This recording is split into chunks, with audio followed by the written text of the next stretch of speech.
गुस्सा।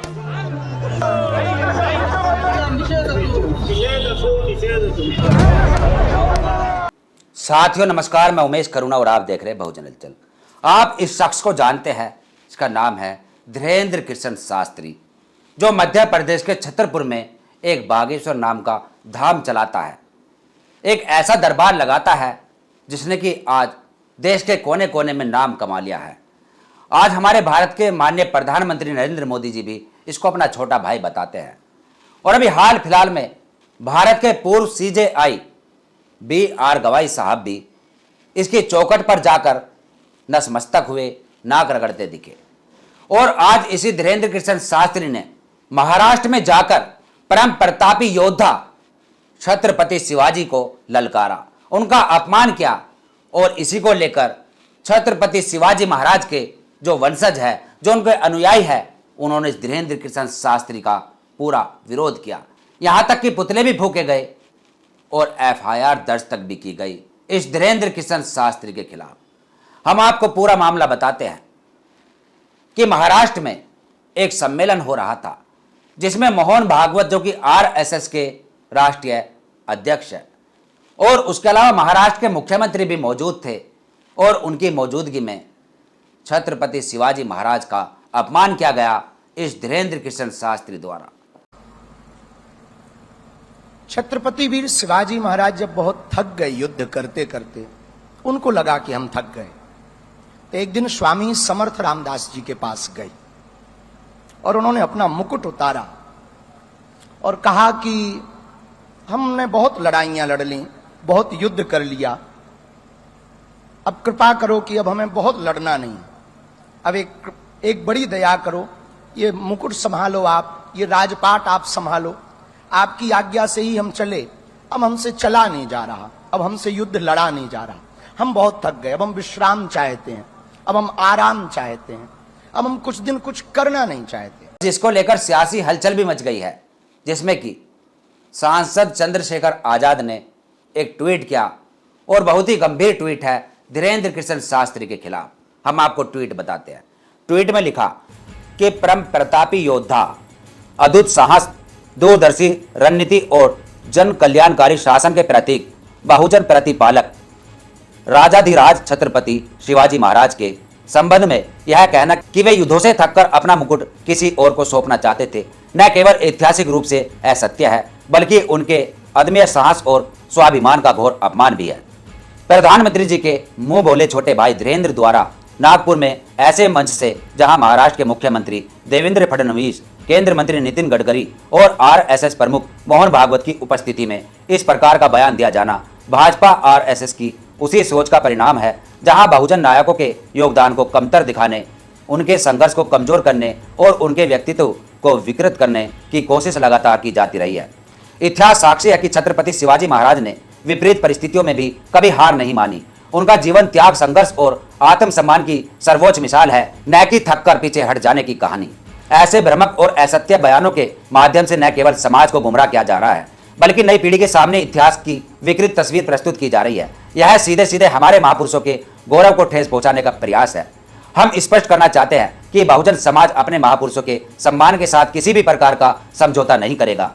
इस बयान के लिए धीरेंद्र पर कड़ी कार्रवाई की जानी चाहिए। छत्रपति शिवाजी महाराज केवल एक ऐतिहासिक व्यक्तित्व नहीं, बल्कि सामाजिक न्याय, स्वाभिमान और बहुजन असीमता के जीवंत प्रतीक है। उनके गौरव को ठेस पहुंचाने वाली किसी भी सोच और साजिश को देश का जागरूक समाज कभी स्वीकार नहीं करेगा। यह लिखा है सांसद चंद्रशेखर आजाद ने, और काफी उन्होंने रोष जताया है कि हमारे महापुरुषों व हमारे संतों के खिलाफ इस प्रकार की जो षड्यंत्र है, इस प्रकार से उनको छोटा दिखाया जाता है, इस प्रकार से उनको विकृत किया जाता है, ये बहुत बड़ी साजिश है। हमारी वीर गाथाएं, हमारा साहस, हमारा गौरवशाली इतिहास जो कि कमजोर आंका जाता रहा है, चाहे उसमें भीमा कोरेगांव हो, चाहे डॉक्टर बाबा साहब अंबेडकर जी की इतनी बड़ी क्रांति, महात्मा ज्योतिबा फूले की इतनी बड़ी क्रांति हो, चाहे सदगुरु संत शिरोमणि रविदास जी, चाहे संत कबीर जी हो, सभी की जो एक वाणी है उसको भी कमतर आंका गया है। ये एक षड्यंत्र नहीं तो और क्या है।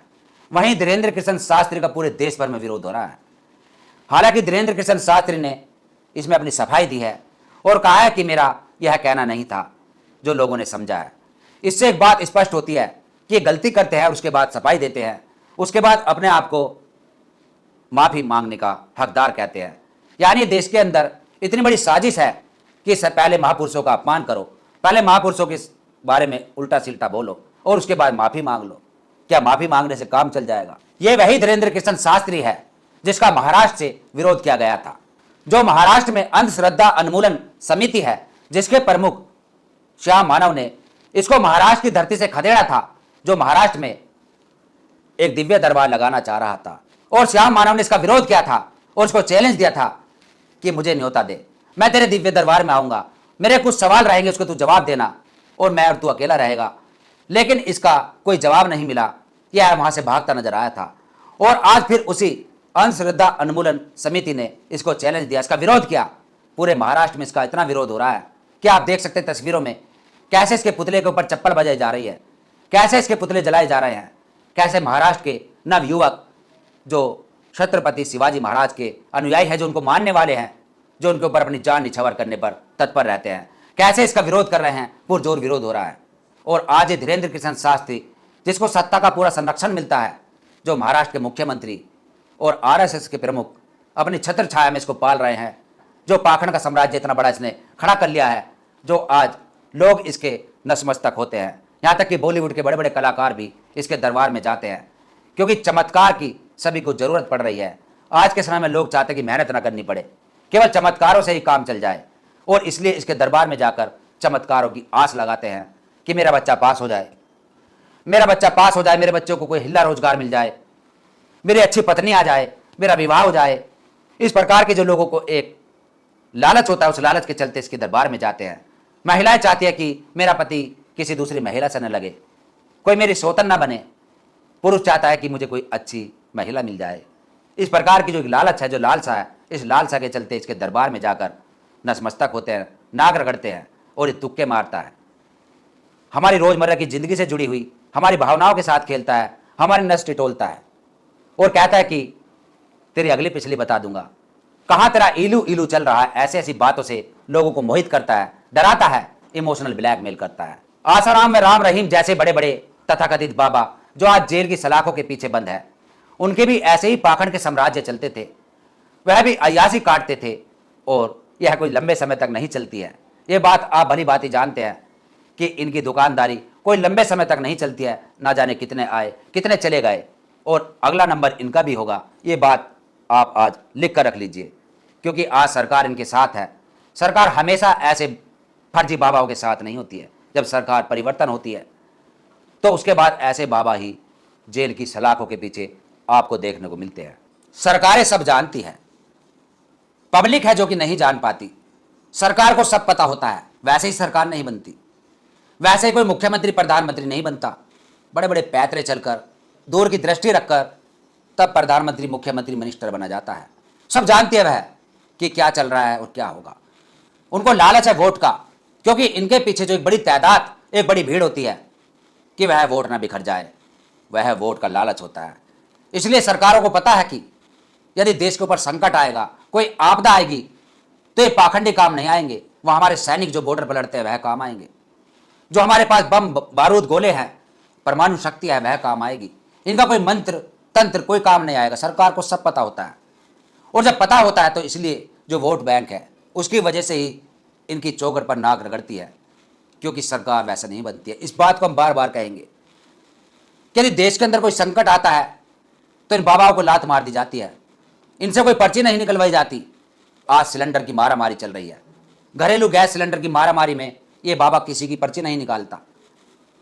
बस केवल यह है हमारी जो इमोशनल है, जो हमारी व्यक्तिगत जीवन है, जो हम खुद जानते हैं, उसी पर ही चोट करता है कि घर में आप कमाते बहुत हो लेकिन रुपया रुकता नहीं है, आपके घर में बीमारी निकलती नहीं है, बीमार जरूर रहता है कोई ना कोई। आप सबका अच्छा चाहते हैं लेकिन कोई आपका अच्छा नहीं चाहता है।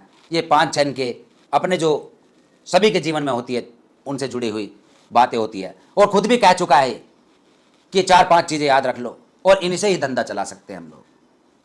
भोली भाली जनता लालची हो चुकी है, स्वार्थी हो चुके हैं। हमारे संतों महापुरुषों, हमारे क्या सभी के, कबीर साहब पाखंड का पुरजोर विरोध किया, आज उनको मानते सब है, लेकिन उनके विचारों से कोई जुड़ना नहीं चाहता।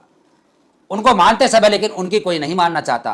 कबीर साहब ने इतना पुरजोर विरोध किया इस पाखंड का कि कहीं ढूंढने की जरूरत नहीं है।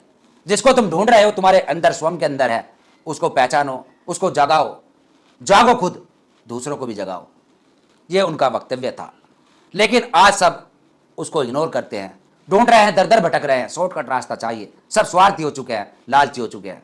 कबीर साहब ने जो कहा कि मोह को कहाँ ढूंढे बंदे, मैं तो तेरे पास में, ना तीर्थ में, ना मूरत में, ना एकांत निवास में, ना मंदिर में, ना मस्जिद में, ना ही काशी कैलाश में, ना मैं जप में, ना मैं तप में, ना ही व्रत उपास में, ना प्राण में, ना कुंड में, ना ब्रह्मांड आकाश में, ना त्रिकुटी भवर में रहता, ना ही योग संन्यास में।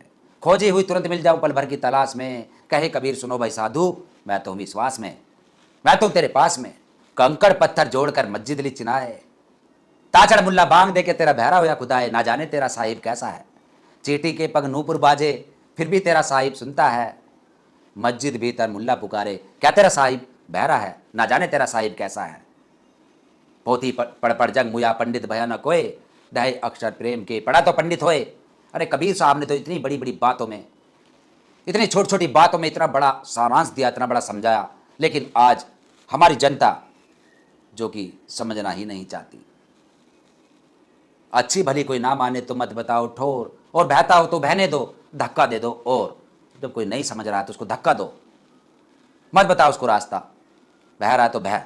ये वाला ही एक विकल्प बचता है फिर, कि जो मर रहा है उसको मरने दो। लेकिन फिर भी हम ये चाहते हैं कि लोगों को बचाया जाए, क्योंकि हम संतों महापुरुषों की वाणी से जुड़े हुए हैं, हम उनकी विचारधारा से जुड़े हुए हैं। हम नहीं चाहते कि देश का बेड़ा गर्क हो, हमारे समाज का, हमारे लोगों का, हमारे देशवासियों का बेड़ा गर्क हो। हम चाहते हैं कि वह इस दलदल से बाहर निकले, वह पहचाने कि पाखंड क्या है, वह पहचाने कि असली अध्यात्म क्या है, वह पहचाने कि असली सेवा भाव क्या है, वह पहचाने कि हमारे अंदर क्या है, ना कि बाहर भटके। यही हमारा एकमात्र समझाने का प्रयास होता है, क्योंकि हम केवल एक दिन के अम्बेडकरवादी नहीं हैं। हम केवल एक दिन ही 14 अप्रैल पर या किसी संतों महापुरुषों की जयंती पर जय जयकारा करने वाले हैं। हम 365 दिन अपने संतों महापुरुषों की विचारधारा से जुड़े रहते हैं। हम 365 के 365 दिन चाहते हैं कि अपने संतों महापुरुषों की वाणी से, उनकी विचारधारा से जुड़ा जा सके, और अपने जीवन में, अपने आचरण में उसको कैसे रखा जा सके, कैसे संजोया जा सके, हम वो वाले इंसान हैं। और इसी को लेकर आज धीरेन्द्र कृष्ण शास्त्री, जो कि आज राजनीति करता दिखता है, कहता है कि हम सब हिंदू भाई भाई, जात पात की करो विदाई, इस प्रकार की बातें करता दिखता है, और यहाँ तक कि हिंदू राष्ट्र बनाने की मांग उठाता दिखता है। आज वही धीरेन्द्र कृष्ण शास्त्री, उसकी तुच्छ मानसिकता यहाँ तक गिर गई है कि वह आज हमारे महान योद्धाओं के ऊपर गलत टिप्पणी करेगा, आज हमारे जो देश के सच्चे सपूत रहे उनके ऊपर ऐसी टिप्पणी करेगा। इस पूरी खबर पर आपका क्या कहना है, कमेंट्स में अपनी राय दे, और देखते रहिए बहुजन हलचल। फिर मिलेंगे एक ऐसी खबर के साथ, तब तक के लिए जय भीम, जय भारत, जय संविधान, जय विज्ञान। धन्यवाद।